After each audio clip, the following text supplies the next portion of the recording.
Estou de volta. Vou contar uma história para vocês: o poder de contar com os dedos.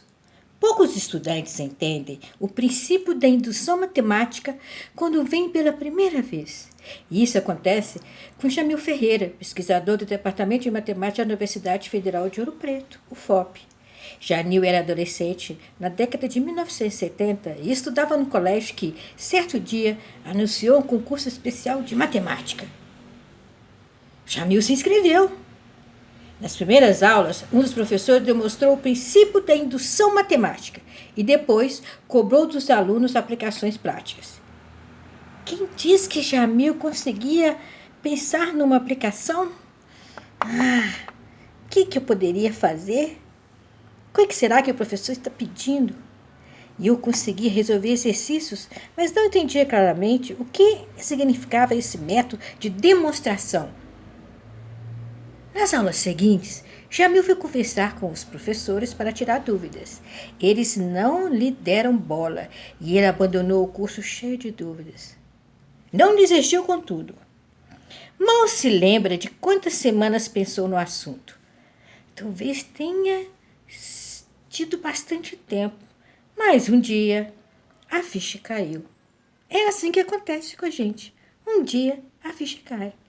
Pela primeira vez na vida, Jamil descobriu que, ao resolver exercícios, apenas repetia mecanicamente o que os seus professores lhe ensinavam. Mundo do princípio da indução matemática, ele se sentiu não um repetidor de receitas de bolo, mas um criador de receita. É isso sim, e tem muito a ver com a física. A física é uma criadora de receitas, assim como a matemática. Ambas as disciplinas, ambos os conteúdos, ambas as ciências não sobrevivem uma sem a outra.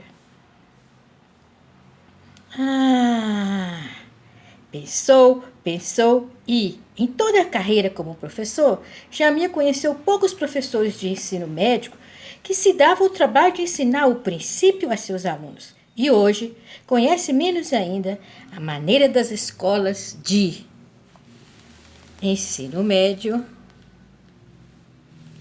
Vocês estão vendo aqui, né? Deixa eu ler o que está aqui. De que o mundo é feito? De elementos discretos? Átomos, moléculas, moedas, dias e meses. O que torna o princípio da indução matemática tão útil.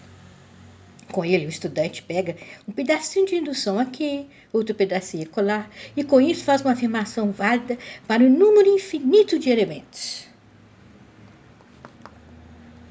Um número infinito de elementos é contar aos dedos. 1, 2, 3, 4. Então, professor, não precisamos ter vergonha de contar nos dedos? Claro que não. Você está fazendo uma indução matemática. Fourier achava que o princípio principal da matemática era servir de utilidade pública e aplicar os fenômenos naturais. Então, para Fourier, o princípio objetivo da matemática era servir à física e explicar os fenômenos naturais. Era servir às ciências da natureza, às ciências da terra. E eu acho também que para servir muito mais do que isso, é para servir todas as disciplinas. Mas um filósofo como ele deveria saber que o único fim da ciência é honrar a mente humânica. Então, o que é a ciência? Qual que é o fim da ciência? O fim da ciência é honrar a mente humana. E que, sob tal título, uma questão sobre os números vale tanto quanto uma questão sobre o sistema do mundo. Quem foi que escreveu isso aqui? Carl Jacob, 1804 a 1851, matemático alemão responsável por várias descobertas sobre as funções elípticas. Sobre as funções elípticas? Então, professor, esse matemático... ele ajudou muito as leis de Kepler. Ele provou também matematicamente o quê? A elipsidade. Sim, professora. Mais uma vez, nós deixamos os terraplanistas no chão. Agora sim, que alguns planetas tem órbitas elípticas. Sim, ele provou. Vamos ver aqui. Eu não estava no ensino médio? Vamos conversar sobre o ensino médio. Onde foi que eu parei? Em toda a carreira que eu era um professor, Jamil conheceu poucos professores de ensino médio que se davam ao trabalho de ensinar o princípio a seus alunos. E hoje eu conheço menos ainda. A maioria das escolas de ensino médio desistiu do assunto, incluindo as escolas boas. E o caso do Colégio Dante Alighieri, em São Paulo, onde os professores costumavam ensinar o princípio da indução matemática, PIN. Mas já não ensinava mais. Os alunos não têm capacidade de entender a demonstração, diz Leila Haddad Hamad.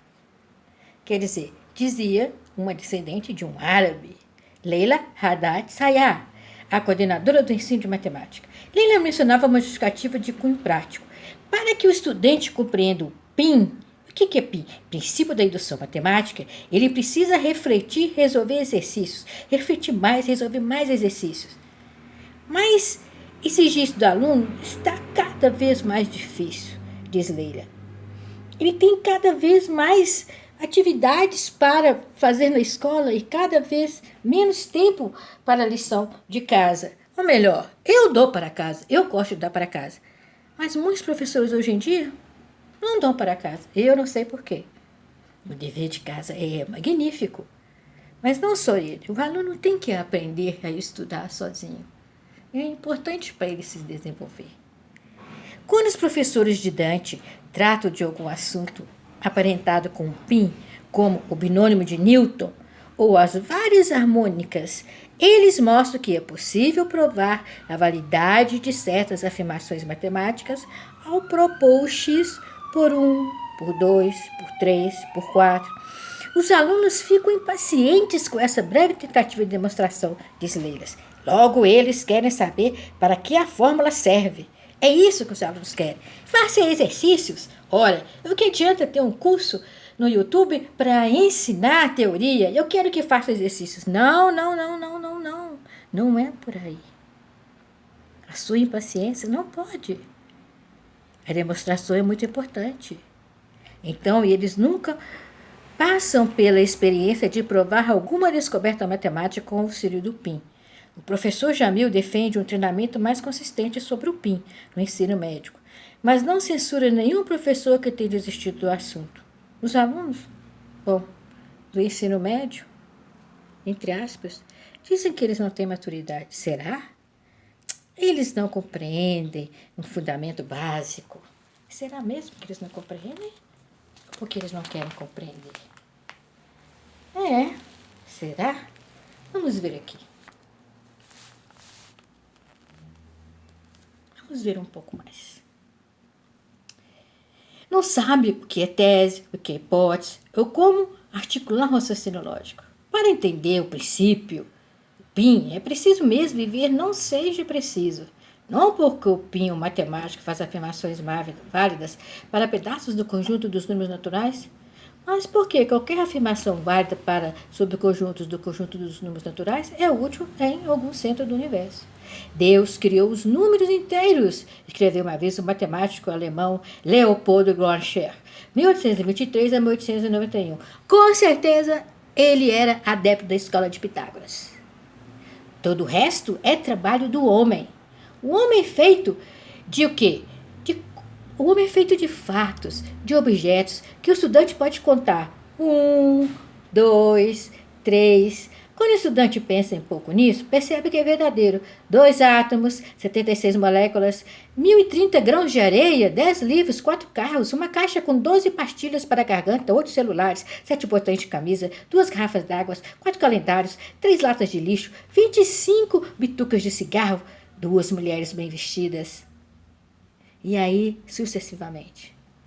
Beijinhos, espero que vocês tenham gostado. Eu adorei a aula de hoje. Ok?